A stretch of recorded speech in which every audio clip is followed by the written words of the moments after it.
Assalamualaikum warahmatullahi wabarakatuh. Apa kabar anak-anak kelas 5? Sudah siapkah hari ini untuk belajar?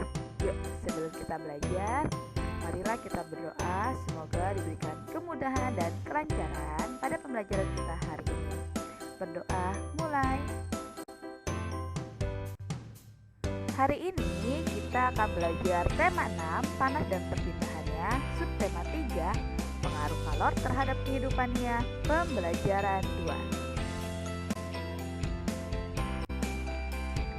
Tujuan pembelajaran kita hari ini: 1. Dengan menuliskan kembali isi teks bacaan, siswa mampu menyajikan hasil kesimpulan isi teks penjelasan secara mandiri. 2. Dengan mengamati lingkungan sekitar dan mengisi tabel informasi, siswa mampu menjelaskan benda-benda yang dapat bersifat mempercepat dan menghambat perpindahan kalor secara tepat. Suatu pagi, Lani bergegas memasuki ruang kelas dengan membawa sebuah kotak. Ia segera menemui Dayu yang saat itu sudah ada di kelas. "Dayu, coba lihat, saya bawa apa?" tanya Lani sambil menunjukkan sebuah kotak. Lani membawa sebuah termos yang berisi teh hangat. Kemudian Dayu penasaran, bagaimana air di dalam termos ini bisa selalu panas. Termos adalah sebuah benda yang biasanya berbentuk tabung seperti botol yang mempunyai dinding berlapis. Dengan dinding dalam termos yang dirancang seperti kaca, maka kalor yang terdapat pada air panas tersebut tidak bisa berpindah dengan cepat dan dapat ditahan oleh dinding dalam termos, sehingga air panas di dalamnya akan tetap hangat. Sejarah termos. Tahun 1902, Sir James Dewar pertama kali menciptakan termos. Penemuannya didorong oleh kebutuhannya untuk menjaga agar minuman bayinya tetap hangat. Tetapi saat itu, untuk menjaga suhu minuman agar tetap hangat merupakan hal yang sulit dilakukan, terutama dalam kondisi cuaca yang dingin seperti di Eropa. Karena kebutuhan inilah, James Dewar menemukan cara membuat botol hampa udara. Botol hampa udara merupakan wadah dari kaca berdinding ganda dengan ruang di antara dindingnya dikosongkan dan ditutup rapat untuk mencegah agar panas tidak menjalar. Sementara dinding sebelah dalam botol tersebut dilapisi perak untuk mempertahankan panas. Botol hampa udara itulah yang kemudian menjadi cikal bakal lahirnya termos. Termos memiliki bagian-bagian. Yang pertama yaitu tutup sumbat termos yang terletak di bagian paling atas, berfungsi untuk menutup termos dan mencegah berpindahnya kalor secara konduksi. Yang kedua, dinding pelindung kaca. Dinding pelindung kaca ini berfungsi sebagai isolator antara tabung kaca dengan udara sekitar yang mencegah hilangnya panas secara konduksi. 3. Ruang hampa udara atau vakum yang terletak di tengah dalam termos dan berfungsi untuk membatasi kemungkinan hilangnya panas dari dalam atau masuk ke dalam termos secara konveksi. Nah, ruang hampa udara ini yang berwarna abu-abu ya. Yang keempat adalah karet penahan. Karet penahan ini terdapat di paling bawah dan berfungsi untuk menjaga posisi botol atau kaca agar tetap berada di tempatnya dan tidak berubah. Berdasarkan teks bacaan sejarah termos, tugas kalian silahkan kalian jawablah pertanyaan berikut dan tulis pertanyaan dan jawabannya di buku BDR kalian. 1. Apakah fungsi sebuah termos? 2.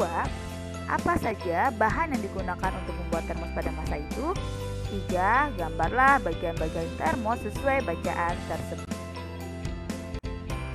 4. Apa saja benda di sekitarmu yang menggunakan prinsip yang hampir sama dengan termos? Nah anak-anak, selain termos, masih ingatkah kalian apa saja peralatan yang dibuat berdasarkan sifat konduktor dan isolator? Penggunaan benda konduktor dan isolator. Kamu sudah tahu bahwa panas dapat berpindah dari suatu tempat ke tempat yang lain melalui konduksi, konveksi, dan radiasi. Ingat kembali, apa yang dimaksud dengan konduksi, konveksi, dan radiasi? Pikirkan bersama dalam kelompok kecilmu.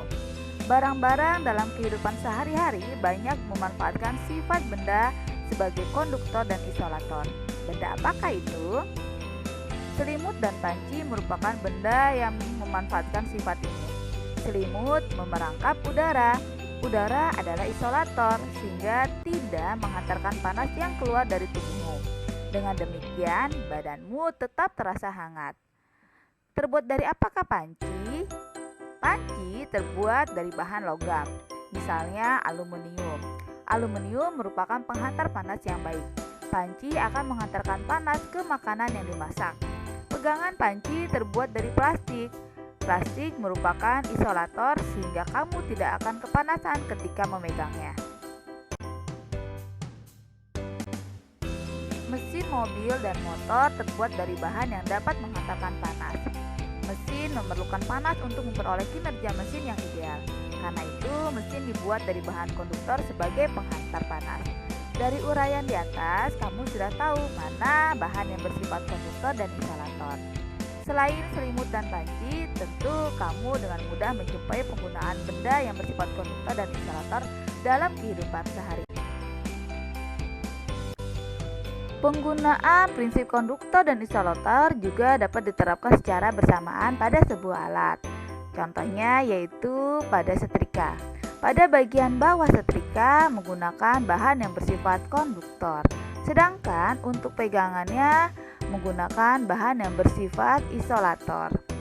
Yang kedua yaitu pada solder. Nah, pada solder ini bagian bawahnya menggunakan bahan yang bersifat konduktor karena mampu menghantarkan panas dengan baik, dan pada pegangan soldernya menggunakan bahan yang bersifat isolator. Dan peralatan yang ketiga yaitu pada panci. Pada panci, bahan yang bersifat konduktor itu adalah pada bagian bawah dan juga pada bagian badan panci menggunakan bahan bersifat konduktor.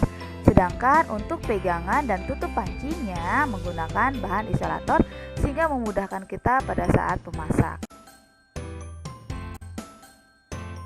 Selimut dan jaket merupakan termasuk contoh benda isolator. Kenapa? Karena selimut dan jaket ini dapat menahan panas yang ada di dalam tubuh sehingga tubuh kita akan tetap terasa hangat. Nah, anak-anak, tugas kalian, amatilah benda-benda yang ada di sekolah dan rumahmu. Kemudian, gunakan tabel berikut untuk mengidentifikasi sifat antara benda tersebut dan kegunaannya. Lalu, buatlah kesimpulannya.